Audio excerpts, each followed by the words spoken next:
If AI is the Wild West, does that make data the new gold? Matthew, it makes absolutely no difference whether data is the new gold or not if we don't own any picks and shovels. And I need to share with you where we get the picks and shovels.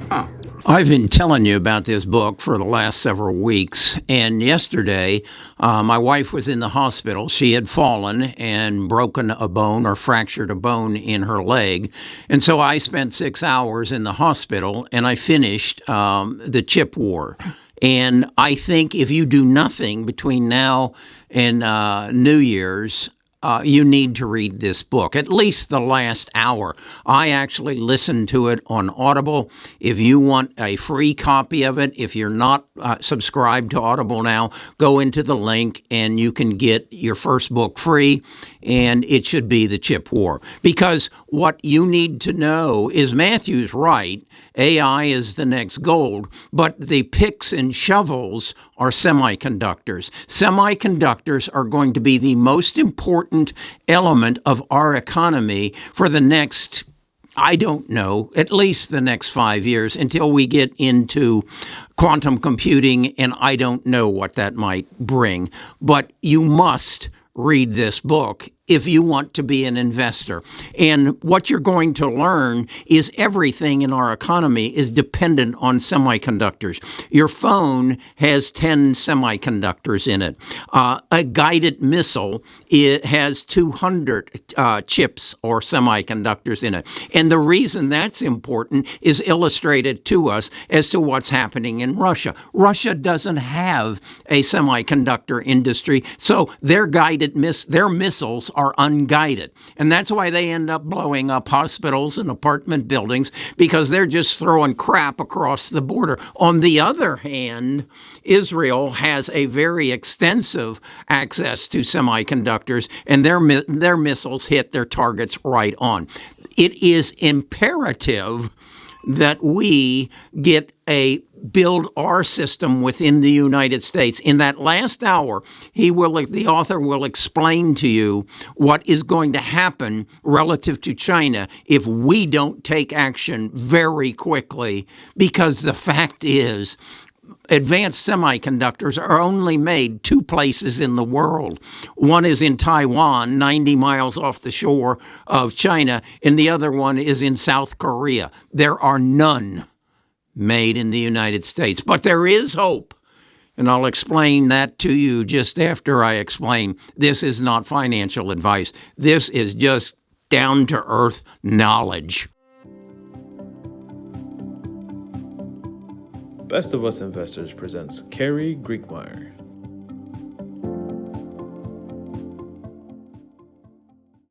Let me try to explain the ecosystem of the world of semiconductors and why it is so important as an investor and really as a nation that we get control of this situation. There is one company in the world that makes the machine that makes semiconductors. It's a company in the Netherlands by the name of ASML. There are 457 million parts in this machine that's the size of a semi-truck.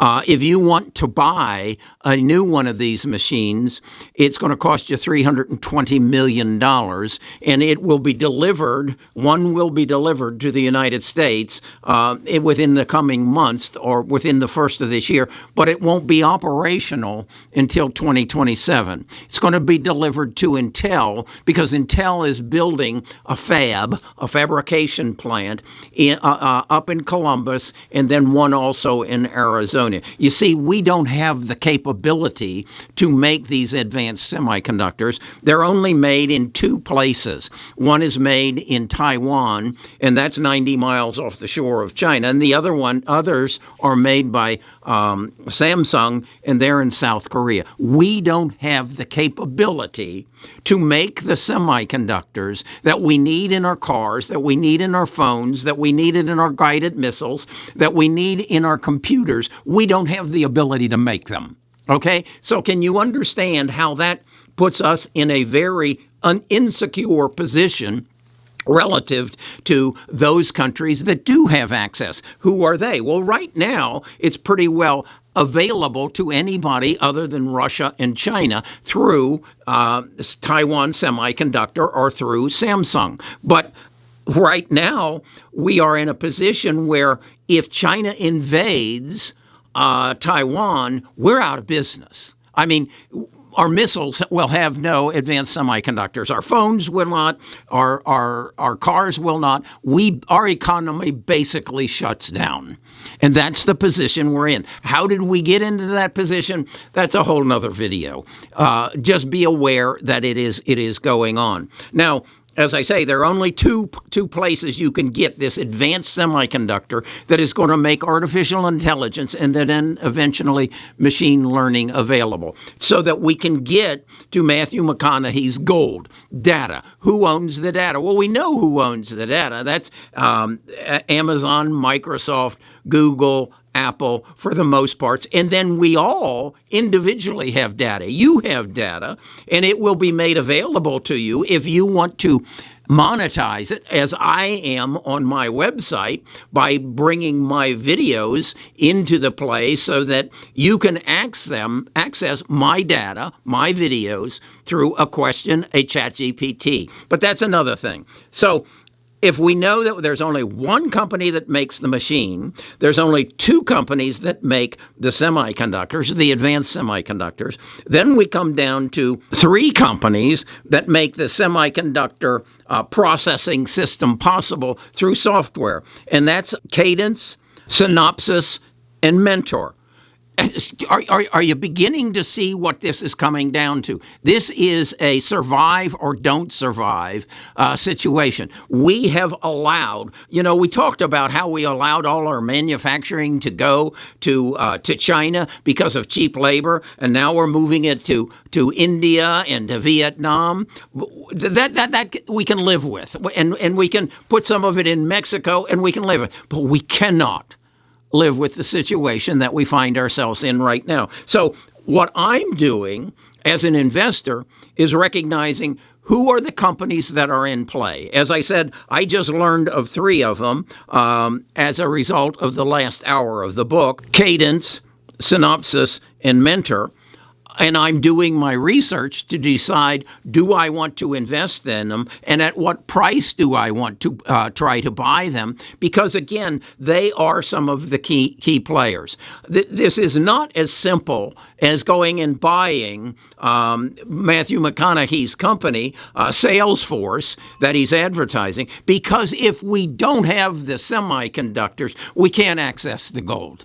Okay? That's as simple as I can make it. So as an investor, I don't want to particularly at this point invest in the gold, the companies that are going to bring me artificial intelligence. I want to invest in the picks and shovels that are going to make it possible, and recognize if these companies don't evolve, it's as simple as if Intel does not get those fab factories built in the United States, we are up shit creek without a paddle. And when I say we, I am talking about the United States. I am talking about the free world. Again, they're only made in Taiwan. They make 80% of them. Samsung makes the other 20% of the advanced semiconductors that are required to bring you artificial intelligence, eventually machine learning, and then beyond that, quantum computing. If we do not get this resolved,